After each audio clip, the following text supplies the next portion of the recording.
അവന്റെ ശിഷ്യന്മാരോട് ചോദിച്ചു, വരുവാനിരിക്കുന്നവൻ ഇവൻ തന്നെയോ അതോ വേറെ ആരെങ്കിലും വരുമോ?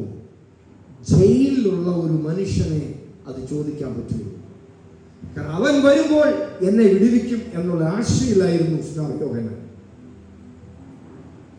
അപ്പോൾ ഇവിടെ നിങ്ങൾ ജയിലിലാണ്.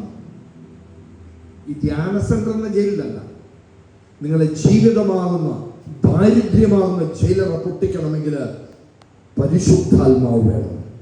ഹല്ലേലൂയ. പരിശുദ്ധാത്മാവ് ഉണ്ടെങ്കിൽ നിന്റെ ജീവിതത്തിന് സ്വാതന്ത്ര്യം വരും. ബൈബിൾ പറയാണ്, എവിടെ കർത്താവിന്റെ ആത്മാവുണ്ടോ അവിടെ സ്വാതന്ത്ര്യമുണ്ട്. ആമേൻ. ഹല്ലേലൂയ. ഹല്ലേലൂയ. അപ്പോൾ നമ്മൾ ദൈവത്തെ ഒന്ന് സ്വാഗതം ചെയ്യാൻ പോവുകയാണ്. ആരെ? പരിശുദ്ധാത്മാവിനെ. പരിശുദ്ധാത്മാവിനെ നമ്മൾ സ്വാഗതം ചെയ്യുവാൻ പോവുകയാണ്. റെഡിയല്ലേ? ആണോ? റെഡിയാണോ? കണ്ണുകൾ അടച്ച് പരിശുദ്ധാത്മാവിനെ ദ മാക്സിമം കർത്താവേ നീ എന്റെ ജീവിതത്തിലേക്ക് കടന്നു വരണമേ എന്നുള്ള മനോഹരമായിട്ടുള്ള പാട്ട് ഇവിടെ പാടുമ്പോൾ ഞാൻ എഴുതിയ പാട്ടാണ്. വളരെ മനോഹരമായിട്ട് നിങ്ങൾക്ക് അതിനെ സ്വീകരിക്കാം. യേശു നിങ്ങളെ അനുഗ്രഹിക്കട്ടെ.